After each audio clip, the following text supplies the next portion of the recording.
She would never, ever do that. Just wasn't in her nature. She was a very loving mother. She loved her children and doted on them very much. In 2018, a 70-year-old man walked detectives into his own backyard and pointed at the ground. Underneath a slab of concrete, exactly where he said it would be, were the remains of his wife. Her name was Colleen Adams. She had been lying there for 45 years. And for every one of those 45 years, the man standing over her grave had told the same story. She left. She walked out on me and the girls. She never came back. The police believed him. Her own family believed him. And their 2 daughters, one of them 3 years old, the other barely 18 months, grew up their whole lives believing it too. But their mother had never left them. She had been in the backyard the whole time. To understand what he took, you have to know who she was. Maitland is a small town on the York Peninsula, a couple of hours west of Adelaide, farm country. Wide streets, low houses, the kind of place where people knew their neighbors and nobody thought to lock a door. In 1973, Colleen Adams lived there with her husband and their 2 little girls. She was 24 years old. Her daughters were Marie, who was 3, and Kay, who was just 18 months, barely walking, still the age where a child reaches up to be carried. The people who knew Colleen would say the same thing about her, again and again, for the rest of their lives, that she was a devoted mother, that her girls were her whole world, that whatever else was going on, she would never have left them. Her sister, Heather, put it plainly. She said Colleen loved her children and doted on them, that leaving them behind was simply not in her nature. Hold on to that, because it becomes the single most important thing about this case. The marriage she was in was not a happy one. Her husband was Jeffrey Gordon Adams. He was in his mid-20s, a few years older than Colleen, and underneath the ordinary surface of that household, there was trouble. At one point, things had gotten bad enough that Colleen went looking for help. When Jeffrey was trying to force her out of the house, she reached out to welfare services. That detail sat quietly in the record for decades, before anyone understood what it meant. A woman who was afraid of being pushed out of her own home. But in the last weeks of 1973, none of that was visible from the outside. Because Colleen was getting ready for Christmas. She had been shopping. She had bought gifts for her sister, and she had picked out something special for her husband, a Christmas present for the man she lived with. Think about that for a moment. In the final days of her life, Colleen Adams was choosing a gift for the person who was about to kill her. She had 2 small children, a home in a quiet town, and a family Christmas coming. Whatever was wrong inside that marriage, she was still planning for a future, still wrapping presents, still doing the ordinary work of a mother getting her family to the holidays. That is who she was on the night everything ended. Not a woman who was about to walk out on her children. A woman with a 3-year-old and an 18-month-old, a Christmas half prepared, and no idea that the last argument of her life was only hours away. Before we go any further, I want to say one thing. This channel is built on cases exactly like this one. The ones that went cold. The ones everybody gave up on. The ones where somebody almost got away with it completely. If that is what you are here for, subscribe. It genuinely helps the channel, and it means you will not miss the next case I cover. And do me one small favor. Tell me where you are watching from. I read every single comment that comes in, and I would love to know where in the world you are. Then let's get back to Colleen. It was the evening of November 21st, 1973. Jeffrey Adams came home, and at some point that night, an argument started between him and Colleen. We do not know exactly what it was about. The only person who ever described what happened next was the man who did it, and he waited 45 years to say a word. But this much came out, eventually, in his own account. During that argument, Jeffrey picked up a metal bar, and he struck his wife over the head with it, not once, twice. Colleen fell to the floor of their home, and she died there. She was 24 years old. Her 2 daughters were asleep in that same house. A 3-year-old and an 18-month-old who would wake the next morning into a world where their mother was already gone and would spend the next 4.5 decades being told a lie about why. Now, here is where most people expect the story to speed up. A man has just killed his wife. You expect him to fall apart, to run, to call someone, to do something desperate. Jeffrey Adams did none of that. What he did instead is, in some ways, the most disturbing part of this entire case. Because it was not the act of a man who lost control for a single terrible moment. It was the act of a man who sat down and thought about it. He left Colleen's body on the kitchen floor. Overnight, her children slept a few rooms away, and their mother lay where she had fallen, in the dark, until morning. The next day, Jeffrey went out into the backyard of the family home, and he dug a grave. A shallow one, in the same yard where his daughters played. He put his wife into the ground, and he covered her over. But he was not finished. Sometime after that, Jeffrey laid a slab of concrete across the spot where he had buried her, a permanent seal poured over the grave so that nothing about that patch of ground would ever look disturbed. And records from the case would later note something chilling, that he took out a loan connected to the work done on that site. This was not a body hidden in a moment of fear and forgotten. This was a grave that was maintained, sealed, paid for. A man who killed his wife on a Wednesday night and then, in the days and weeks that followed, calmly built over her. And while he was doing all of that, he began to construct the second grave.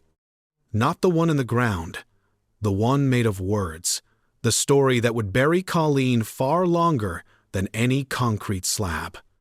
Because Jeffrey Adams needed an explanation for where his wife had gone, and the explanation he chose was this. She left. He told people that Colleen had simply walked out, that one morning she had gotten up, packed her bags, and announced she was done. Done with the marriage, done with him, and done with the children. He said she drove off with another woman, a middle-aged stranger, in a car, gone. And he did not stop there. Because a woman abandoning her husband is one thing, but a mother abandoning 2 babies, one of them barely old enough to walk, that needs a reason. That needs the mother to be someone capable of it. So Jeffrey went further. He told people Colleen had been mentally unwell, that she was unstable, that she had reached some breaking point and chosen to disappear. And then he added the detail that tells you exactly what kind of man he was. He claimed that on her way out the door, Colleen had turned to her own daughters, a 3-year-old and an 18-month-old, and said, quote, "Goodbye, you little bastards." He had killed her. She was in the ground in the backyard. She could not defend herself, could not correct the record, could not ever speak again. And he used that silence to put words of contempt into her mouth. He took a devoted mother, a woman her own sister said would never in a lifetime leave her children, and he rewrote her as a cold woman who cursed her babies on the way out. That was not a lie told to escape suspicion. That was cruelty for its own sake. A lie built so that if those little girls ever asked about their mother, the answer would break their hearts. And the timing tells you everything. Jeffrey killed Colleen on the evening of November 21st. But the story he told, the version he would repeat for 45 years, was that she walked out on the morning of November 22nd. The next day, he moved the date. He took the night he murdered her, and in his telling, he turned it into the morning she left, 1 day apart. A tiny adjustment. But think about the mind that makes it. Even in the first hours, he was already editing, already smoothing the timeline, already deciding which version of events the world would be allowed to have. The whole 45-year lie is right there, in that single day of difference. The truth, and the story he built on top of it, separated by about 12 hours and one deliberate decision to deceive. By the time the sun came up on November 22nd, 1973, it was done. Colleen Adams was in the backyard. Her daughters were motherless and did not know it. And Jeffrey Adams had a story ready. All he had to do now was tell it, over and over, for the rest of his life. Here is the thing about a lie this size. It only works if nobody goes looking too hard. And for a very long time, nobody did. Colleen Adams was killed on the night of November 21st, 1973, and for the first several weeks after that, as far as the outside world was concerned, nothing had happened at all. There was no missing person report, no search, no police at the door. Jeffrey simply went on with his life, in that same house, with those same two little girls and his wife in the yard. The first person to raise the alarm was not her husband. It was her mother. Colleen's mother was a woman named Vera Milbank, and it was Vera, not Jeffrey, who finally walked into a police station and said that her daughter was missing. That happened on December 19th, 1973. Do the arithmetic on that. Colleen vanished on the 21st of November. Her own mother did not report her missing until the 19th of December. That is 27 days. Nearly a month in which a 24-year-old woman, a mother of two, was simply gone, and the man she lived with said not one word to the authorities. Because, of course he did not. From Jeffrey's point of view, there was nothing to report. His wife had not vanished. She had left. That was the story. And a man does not call the police to report that his wife walked out on him. So the clock only started when Vera Milbank refused to accept it. And even then, the story held. Police made some inquiries in the months that followed. In 1974, detectives asked around, in Maitland and in Adelaide, trying to locate a woman who had reportedly left her family. They found nothing. Which makes sense. You cannot locate a woman who is under a concrete slab in her own backyard by asking whether anyone in Adelaide has seen her. And so Colleen Adams became a name in a file, a missing person, a woman presumed to have abandoned her marriage somewhere out in the wide country, who simply did not want to be found. Years passed. It was not until around 1979, 6 years after Colleen disappeared, that her case was upgraded to something more serious. By then, it had become clear that she had never contacted a single member of her family. Not her mother, not her sister, not anyone. No birthday, no phone call, no letter, nothing. And people began to ask a harder question. Not where did she go, but whether she had gone anywhere at all. The marriage trouble surfaced too. The fact that Colleen had once sought help when Jeffrey was trying to push her out of the house. Investigators started to look at the husband, the way investigators eventually always do. But looking at him was not the same as proving anything. There was no body, there was no crime scene, there was no evidence that a crime had even taken place. There was only a woman who was gone, a husband with a story, and a backyard that nobody had any legal reason to dig up. And Jeffrey Adams held his line. She left. She walked out. He had been saying it for years by then, and he would keep saying it for decades more. The case went cold. And this is the part that is easy to say quickly, but I want to slow down on, because it is the real cost of what he did. While Colleen lay in that yard, life went on above her. Her 2 daughters grew up. Marie and Kay, the 3-year-old and the baby, went from toddlers to schoolgirls to teenagers to grown women. And for every single day of that, they carried the same belief that their mother had looked at them and chosen to leave. Imagine growing up with that. Every childhood question about where your mom is answered with abandonment. Every birthday, every school event, Every ordinary moment when a child wants their mother, shaped by the understanding that yours did not want you, that she packed a bag and drove away and never looked back. That was the inheritance Jeffrey gave his daughters, not just a dead mother, a mother they were taught to resent, a woman they grew up believing had rejected them, when the truth was that she had died loving them in the house they were standing in. Colleen's parents carried it too.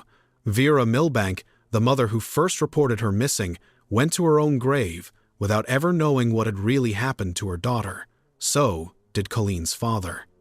They died believing their little girl was out there somewhere, or worse, died not knowing at all. The one person who could have given them the truth was choosing, every day, to withhold it. And Colleen's sister Heather never believed the story. Not for a moment. She knew Colleen. She knew that the woman who doted on those two girls would not have walked out on them. But knowing something in your heart and being able to prove it are two different things. For decades, all Heather had was a certainty that nobody could act on. There was one more serious attempt to find her. In 2001, police went looking again. This time, they searched a local rubbish dump, working on the theory that Colleen's remains might have been disposed of there.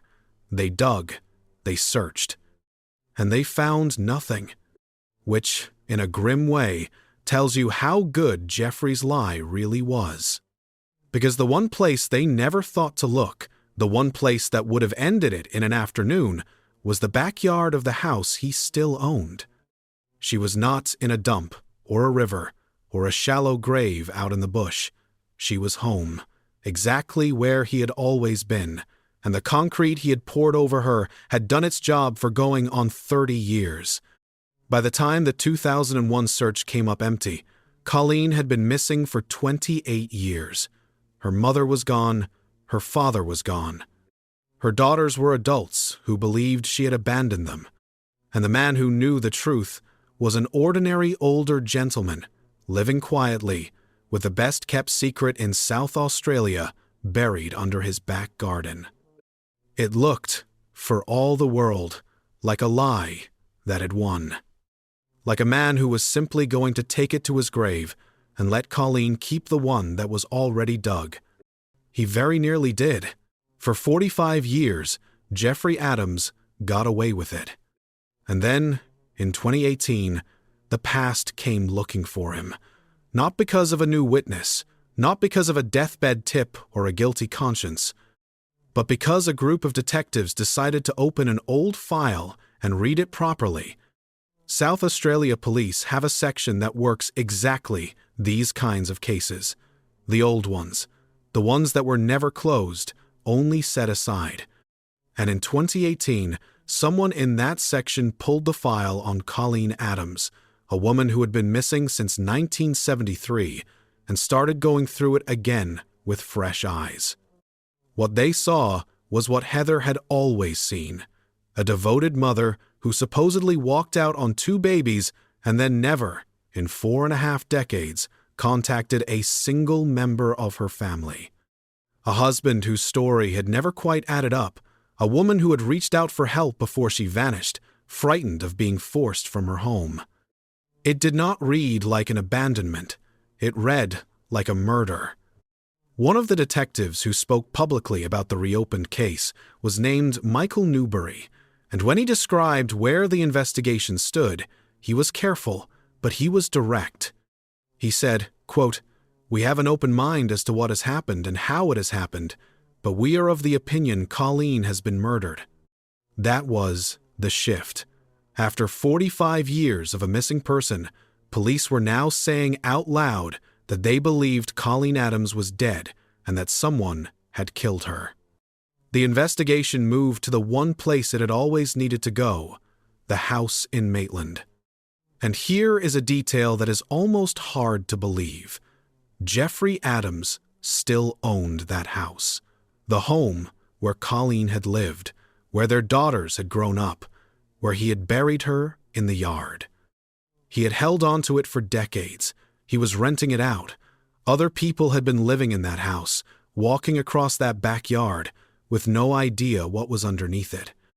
By 2018, Jeffrey himself had moved to a town called Wallaroo, but the property, and its terrible secret, was still his.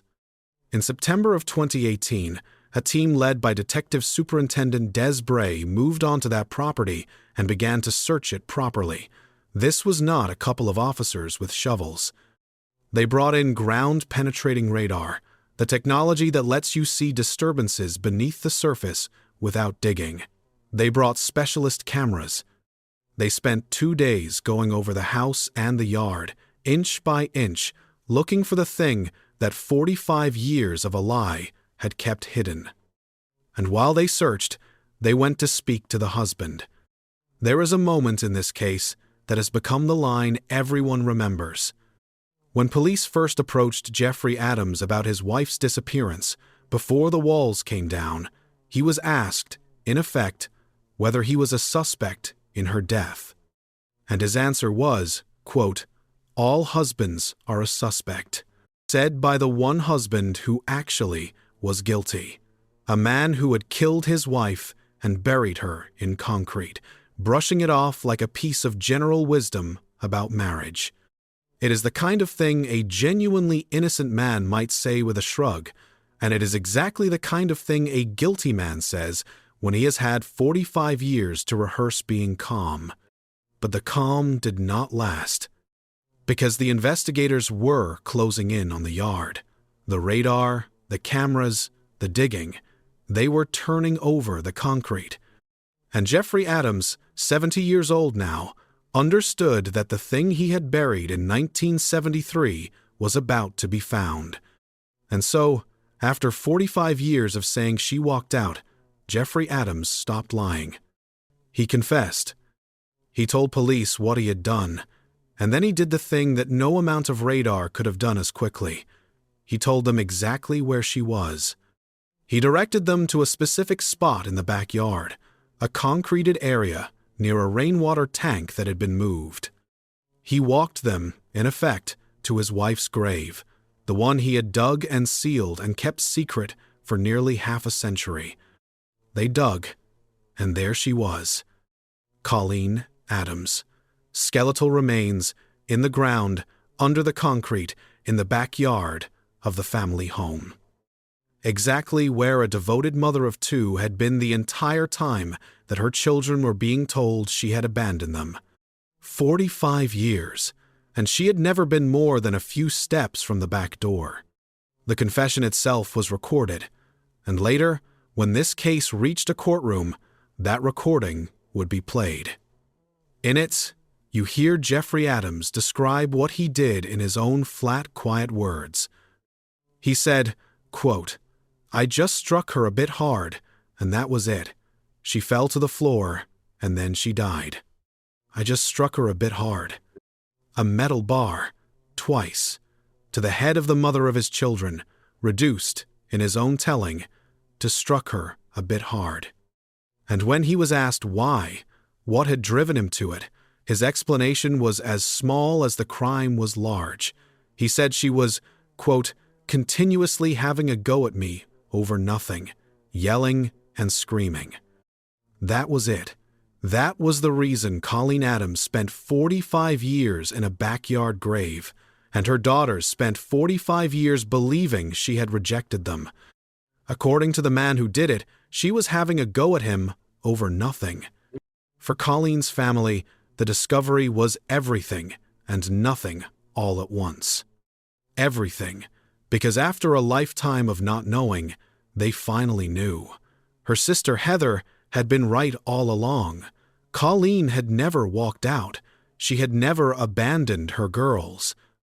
The certainty Heather had carried, powerless, for 45 years, was true. And nothing, because knowing did not bring her back. It only confirmed the worst version of what had happened to her. The mother had been found, but she had been found in a grave, dug by her own husband. The lie was over. Now the law had to decide what to do with the man who told it. Before we go into the courtroom, I want to ask you something, because I have gone back and forth on it myself. Which is worse, killing Colleen in a single violent moment, or what came after, 45 years of looking her daughters in the eye and telling them their mother didn't love them enough to stay? Tell me in the comments. I genuinely want to know where you land on that one. And if this case has pulled you in, subscribe so you are here for the next one. Jeffrey Adams had confessed. He had led police to the grave. He had described, in his own recorded words, striking his wife and watching her die.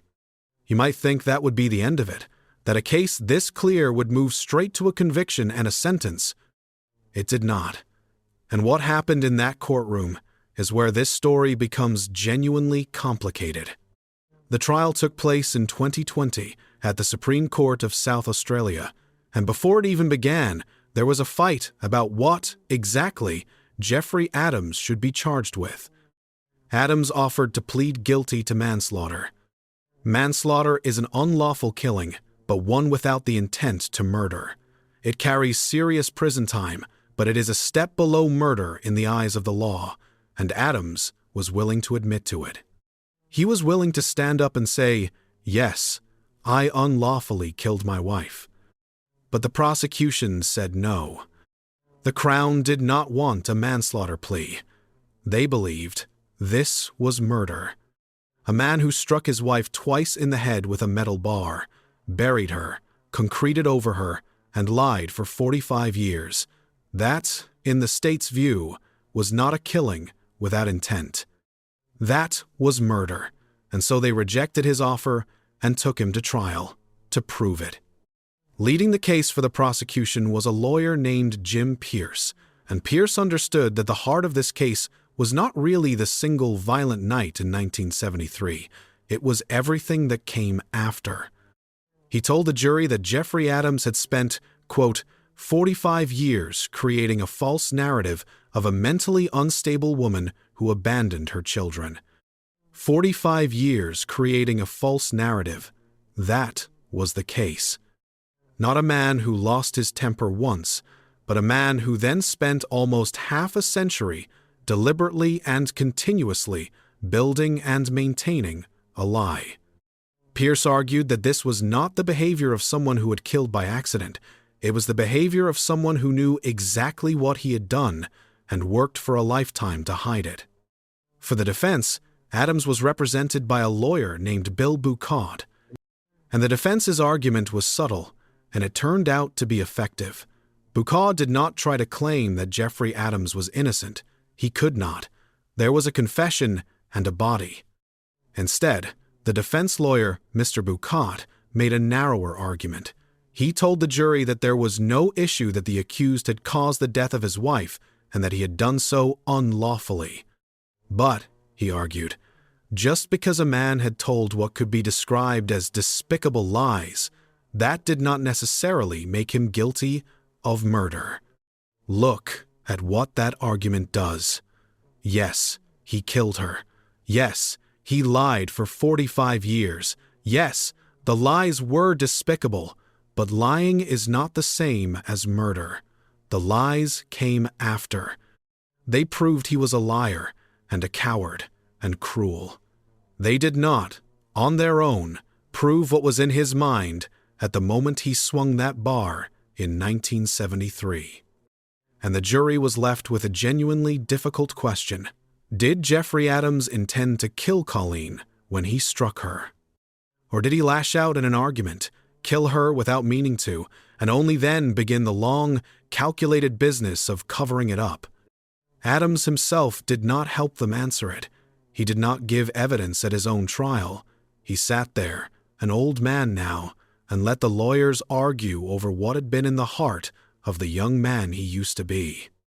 The jury did hear from him in one form. His recorded confession was played in the courtroom, and as it played, as his own voice filled the room describing how he had killed Colleen, Jeffrey Adams sat and he cried. Whether those were tears of genuine remorse, or tears for himself, or tears of a man finally cornered after 45 years, no one but Jeffrey Adams will ever know. In August of 2020, the jury returned its verdict. Not guilty of murder. Guilty of manslaughter. That is one of the strangest twists in this entire case. The jury decided that the prosecution had not proven Adams intended to kill his wife, so they cleared him of murder, and they found him guilty of manslaughter, which was the exact charge he had offered to plead guilty to before the trial ever started. The Crown had said no to manslaughter. They had gambled on murder. They had run a full trial to prove intent, and at the end of it, the jury handed down the very verdict Adams had offered them in the first place. The state took its shot at murder, and it missed. For Colleen's family, the verdict was bittersweet, and that is putting it kindly. Her sister, Heather Johncock, had waited 45 years for this, and she had her confirmation now, in a court of law, that Colleen had been murdered, that she had not walked out, that everything the family had been forced to doubt was finally, officially, untrue. But murder was the word the jury would not say. And for a family that had lost Colleen to a man who beat her with a metal bar and hid her under concrete for a lifetime, manslaughter felt like the law flinching. Heather made no secret of her disappointment that he was not convicted of murder. Still, a conviction was a conviction. Jeffrey Adams, at 72 years old, had been found guilty of unlawfully killing his wife. He had confessed, he had been tried, and he had been convicted. All that was left was for a judge to decide how long he would spend in prison for it. The sentencing was set for later in the year. At the time, the newspapers reported it plainly, that Jeffrey Adams would finally be jailed over the killing of his wife. After 45 years, the man who buried Colleen in the backyard was going to be held to account. Sentencing submissions were scheduled. The family prepared to sit in a courtroom and finally hear a punishment read out for what had been done to her. That is what everyone expected: a sentence, a prison cell, an ending. It did not happen that way. Because between the verdict and the sentence, something else was already moving, something that would take even this, the small, hard-won justice of a prison term, away from Colleen's family. And it would mean that Jeffrey Adams, after everything, would never spend a single night in prison for what he did. The verdict came down in August of 2020. The sentencing was set for a few months later. Jeffrey Adams never made it there. Between the day the jury convicted him and the day he was due to be sentenced, Adams was diagnosed with brain cancer. Glioblastoma, one of the most aggressive and fastest-moving cancers there is. It moved quickly. On the 10th of December, 2020, a physician at the Royal Adelaide Hospital wrote a letter to the court about Jeffrey Adams's condition. The letter said he was, by then, completely paralyzed on his left side, that he was not fit to stand for sentencing, and that he was expected to die within a matter of weeks. The sentencing submissions had been scheduled for a Monday. When that Monday came, the judge, Justice David Peake, was told that Adams had taken a sharp turn for the worse over the previous few days, that he was unconscious, that he was close to death. There would be no sentencing. The judge adjourned the matter. Jeffrey Adams died that same night. It was the 14th of December, 2020. He was 72 years old. He had confessed to killing his wife. He had been convicted of it in a court of law, and he died before a judge could hand down a single day of punishment for it. Think about the full shape of what that means. Jeffrey Adams killed Colleen in 1973. He hid her for 45 years. When he was finally caught, he offered to plead guilty to manslaughter, and the state turned it down to chase a murder conviction it did not get. He was found guilty of the lesser charge anyway. And then, in the narrow window between that verdict and his sentence, he got sick and died. He never spent one night in a prison cell, not for the killing, not for the concrete, not for the 45 years of telling his daughters their mother had abandoned them. The justice system reached him. It just reached him about 2 weeks too late. For some families, that would feel like the ultimate insult. The man escapes, right at the end, one final time. And there is truth to that reading.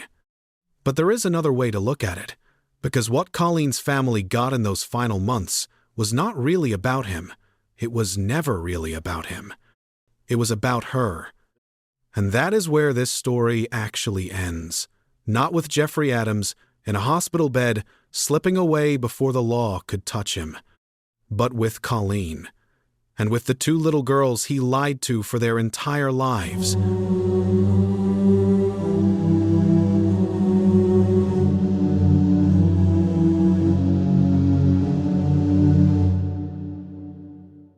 If this case stayed with you, please subscribe. I cover these stories properly, from the real records, one at a time, and there are more cases like Colleen's waiting for someone to tell them right. Thank you for watching The Front Page Crime. I'll see you in the next one.